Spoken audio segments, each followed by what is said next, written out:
Breaking news, Columbia Green Federal Credit Union just saved our member $105 a month on their car payment. That's no surprise. CGFCU helps our members save thousands. Wait, thousands? Yep, we have fantastic rates and flexible terms. We save our members by refinancing autos, boats, campers, and even credit cards. Apply today, see how much you can save. Hey, welcome back to the Press Box, presented by Columbia Green Federal Credit Union. Now, this week we have a number of summer baseball leagues going on. A lot of college players are going to be coming to the area in the new Hudson River Collegiate Baseball League, which is a bit of a spin-off from last year's Interstate Baseball League. This year, strictly in Hudson. We have 4 teams going, lots of local guys, and a number of really good college players also coming in. I'm loving this league as well. Ed Dupont put this together and has done a fantastic job with it. Summer League baseball has kind of, I don't know, it's kind of faded out of sight almost, in the area in the past few years. And to see a league like this cropping up and with a lot of local talent involved, you got to be happy about that. And the fact that it is local, and we'll be playing at the Greenport Town Park, so many games up there, so almost every single night, whenever you want to get the desire to watch some good local baseball and some local kids in action, that's where you can go. Definitely. Now there's going to be the Storm, which is managed and coached by Ed himself. Right. And then he also has the Knights, the Bears, and the Warriors all coming in. All college coaches, assistant coaches in various colleges. I think Canton has one, a couple other guys coming down. They're going to be coaching a team. So you have top-notch coaches who know what they're doing. You have players like a couple guys from Columbia Green. We have Phil Proper, Tyler Drahushik, which are both local guys. Both local guys. Germantown's Connor Kills, Catskill is Noah Ernst. We have Colin Link and Joe Dwyer all signed up to play. And a couple guys from high school going into their first year of college. You're going to get some nice playing time this summer, gearing up for their first year. 2 of them are Hudson guys. And that's Jeremy Ramirez and Matt Sweet, 2 guys that were instrumental in leading Hudson to 3 consecutive Patroon Conference championships, and had a tremendous year this year. I mean, Jeremy had an MVP type season in the Patroon Conference this year. Had a tremendous year, not only with a bat but as a pitcher as well. He was kind of 1A and 1B with Steve Bowes on the pitching staff for the Patroon Conference champion Blue Hawks, and Matt Sweet was the cleanup hitter. Had a great year last year. Had a very, very good year this year in his senior year. Plays first base and can pitch some as well. So really looking forward to those kids playing and competing at a higher level than even high school as they look. They'll get their first taste of going against other guys that are going to be playing in a little bit higher division. Some D3 guys, some D2 guys, all coming in. So they'll get a little taste, nice taste. When they go into their college seasons next year, they'll have faced these guys already. And we also have a couple high schoolers. I think each team is allowed to have a certain amount of high school players, which will be juniors going into their senior year. They have to be coach recommended. They have the stats to back it up. But they'll also get some nice playing time against really high level, and they're going to still be in high school. There's a couple guys from Takana Kills, possibly Hudson, Chatham. So it's definitely a nice thing for all levels of the game and for our local players. Excellent for a chance for these kids to test themselves, like you say. I mean, because the collegiate players that are playing aren't just some willy-nilly kids that just happen along. I mean, these are kids that have played at a high level and are very, very good talents themselves. So for our local kids that are either still in high school or graduating this year, it is a great test for them to see what they can do against that kind of competition, which they'll be facing on a regular basis once they make that jump into college. So looking forward to this. It's going to be a good time. Should be a good season. And I think the biggest part of this league that Ed has put together is a college showcase on August 4th, which isn't just for people in the league. It can be anybody. You have a kid that might be a junior or senior in high school that just hasn't gotten any looks in college, doesn't know how to go about it. He can sign up for this showcase, and currently there's 17 colleges that are going to attend it with coaches. They could come home with an offer on the table to play somewhere. But you also get a scouting report, full scouting report and everything.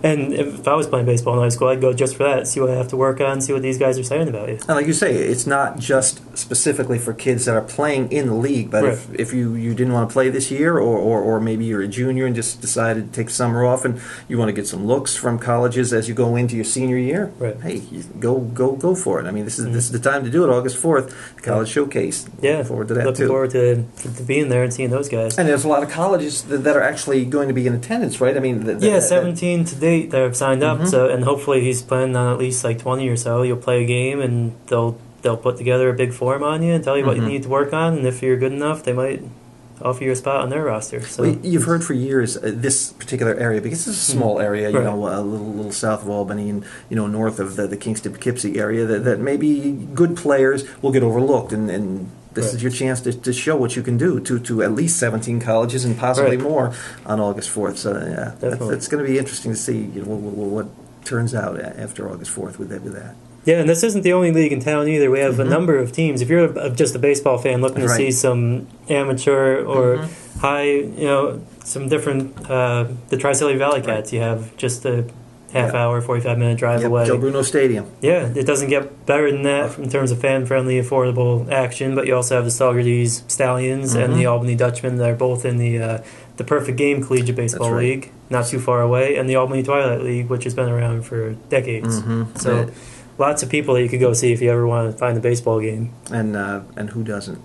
And that's what I've missed the most, you know, in this area of late. Not being able to get out and see many games. Even the little leagues are starting so much earlier nowadays. I mean, the end of April, and they're wrapped. Exactly. I remember they used to go into August, you know, and then the All Stars and all. But usually now it's wrapped up by mid-July with the All Stars, and that's it. You know, and there's a lot of travel league teams, and I think that's cut into some of the little leagues as well. You know, as far as the talent and the length of the seasons, but which is great too. I mean, to get out there and see some of these travel league teams. You know, I know Northern Columbia has the Clippers up in that area. Chatham has the Reds. I mean, there's the Eastern New York Blackhawks that play up in the Kinderhook area as well. But it's not just reserved to those areas as well. You've got Hudson kids playing, Chatham kids playing, and kids from across the river in the Greene County area playing as well. So a lot of good talent scattered about. You know, playing some summer league baseball. Absolutely, and it's not unheard of for guys around here to make a name for themselves either. Jamie Schultz is currently pitching in the minor leagues. We had Justin Brantley just a couple of years ago. Last year was pitching in the minors. Played with Tim Tebow for a few games. So definitely you can make a name for yourself if you keep playing. And a lot of these guys have played in these leagues. Jamie played against the Valley Cats. Justin played for the Twilight League when he was in between college and the pros. So they're good jumping off points, and a lot of these guys are going to go on to play minor league ball and possibly professionally. So it's first place. You can see them. When we were growing up, when I was growing up, it was the Albany Colony Yankees was the big thing. We saw all those guys coming up. So now it's nothing quite that big, but plenty of guys getting their starts. And that's what I loved about the Albany Colony Yankees. What could beat sitting in Heritage Park on a cold April night watching a game, you know, with about 20 other people in the stands. But I love those long season minor league teams, but we have the short season team, the New York Penn team, the Tri-City Valley Cats, where we're a beautiful park, and that place is always packed, and they always put on great promotions. You're looking for a good, inexpensive way to spend a summer night and enjoy some good baseball and see some good talent. That's the place to go, no question. And the Valley Cats, like you said, they put on great promotions. They help out the community a lot. And just recently, they built a new Little League field for Carroll Durham, which I do three fields in 24 hours or something like that for a number of all over the Tri-City. So definitely a place to support because they support the communities around them. So and they've been drawing well since they've been in existence now. Some 10, 15 years up there in the Troy area. So it's just good organization all the way around. Definitely is. Now you were saying before that there isn't a ton of summer ball in terms of high school not players. Like the old days. Not where there used to be a Babe Ruth team in every town. There used to be a Connie Mack, you have Mickey Mantle, you have American Legion teams. Everybody had one. 2 or 3 teams, some of them. Now, there's not too many, but Hudson is bringing back a 13, 14-year-old team this year. They are, and I talked to John Perica about this. He's going to be coaching the Hudson Elks team is what it's going to be called. They got some pretty sharp-looking uniforms as well. They got GW for Gerald Wood, who passed away a year ago, and so they're recognizing Woody and all that he's meant to the Elks Club. But there's going to be 4 teams involved. There was talk of maybe a 5th team, but as it stands right now, it looks like there's going to be 4 teams in the league. You've got Hudson, you got Chatham, you got Northern Columbia, and a team from Coxsackie, Athens. Taconic Hills was interested in joining the league as well, but they didn't have as many kids sign up, so they're talking about maybe spreading those kids out to other teams. You know, there were 7 or 8 kids, I believe, that signed up for Taconic Hills, so rather than not play, they'll have the opportunity to sign up with one of the other teams as well. But yeah, it's very good to see that kids that move on from Little League and the travel 12 and under teams have a chance to play. know, in what's called Junior Little League, and then there's Senior Little League for 15 and 16-year-olds. But again, that kind of disbanded. It kind of fizzled out definitely over the years, but it's good to see, and it's a great start, I believe, with 4 teams, possibly 5 in that 13-14 Junior Little League. And Hudson, the Hudson Elks is going to be one of them. They're going to be playing twice per week. They're going to be playing 1 game during the week, and then double headers on Saturday. So look out for that. 13-14-year-old teams: Hudson, Chatham, Northern Columbia, and Coxsackie, Athens.